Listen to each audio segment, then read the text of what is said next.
Mario Kart 8, Crash Team Racing, Sonic and Sega All-Stars Racing Transformed. All racing games that I absolutely love and I covered on this channel. Well, let's go ahead and add Disney Speedstorm to that list. Yeah, I'm serious.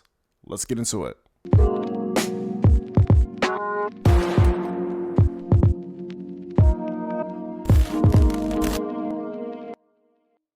So as of late, Disney has not been doing too hot, with layoffs across multiple lines of business, overall revenue being down, political battles with Florida's governor, and Marvel's Phase 4 being considered mediocre to the fans.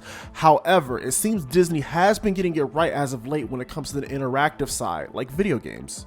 On the mobile side, Disney has been dropping RPGs like Disney Heroes, Sorcerer's Arena, and Mirrorverse. I've also been hearing really good things about Marvel Snap, which also been getting a lot of marketing push.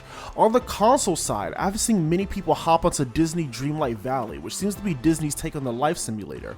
And also, Disney has been remastering a lot of their 16-bit games in various collections. So it looks like Disney is taking the gaming business a bit more serious with their IPs. Well, now we have a Kart Racer, and well, I'm digging it. First off, this is not Disney's first attempt at a kart racer. With a company as big as Disney, there is so much they could do. The first game that comes to mind is Mickey Speedway USA, which was released back in 1999 on the N64 and was developed by Rare. I never played this myself, but I do remember this game being pretty popular, so I'm sure some of you may have nostalgia for it. Let me know in the comments. The second game that comes to mind is Magical Racing Tour, released in the year of 2000 on the PlayStation and Dreamcast.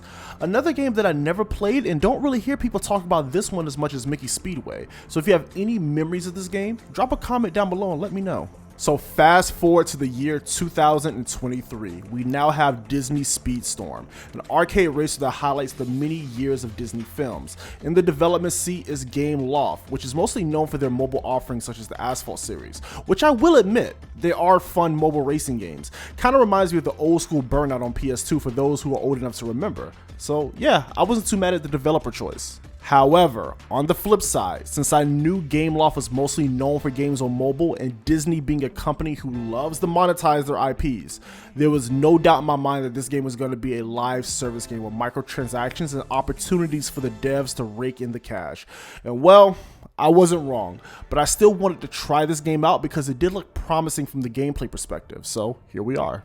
Right when you boot up the game, we have this pretty cool intro of an arcade and classic Disney films playing on the screens. And then we dive into the tutorial. If you've never played a kart racer before, this should be pretty helpful, but for those like me who've been playing these type of games since the late 90s, this was very easy to pick up and play. You start off as Mickey Mouse, and as you start to win races and challenges in this game's single player mode, you start to unlock more characters like Donald and Goofy, each character having their own unique moveset and strengths, which I like. I'm assuming this is customizable as you get deeper into the game, but I do like you can swap attack options for each of the characters. You can also level up your character by collecting these racing flags that you find in loot crates and winning challenges. Pretty cool mechanic. Now getting into the gameplay itself, this is a fun game. I had a hard time putting this one down.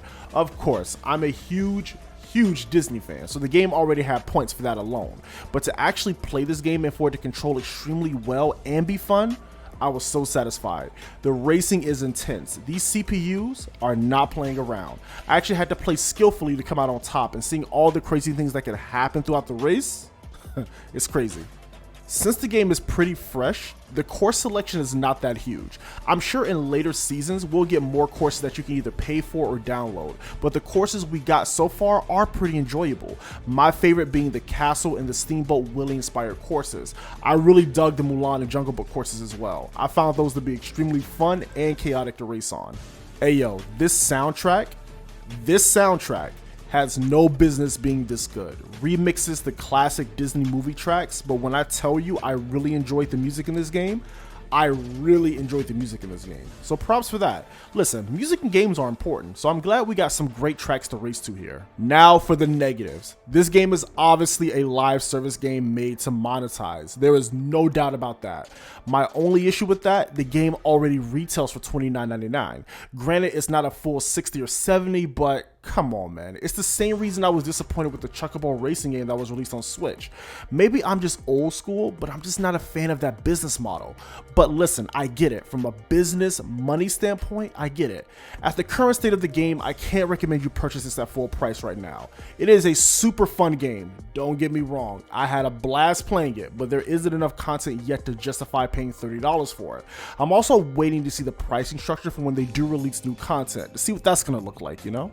Overall, Disney Speedstorm is a very fun, and I mean very fun, kart racer that is right up there with the Mario and Sonic racing games. But considering the model that this game is going to follow in terms of monetization, approach this one with caution. Look, if you have PS Plus, you can download a 2-hour trial for this game, and that was how I was able to experience it. So give it a shot. I thank you all for watching, and I will see you next time.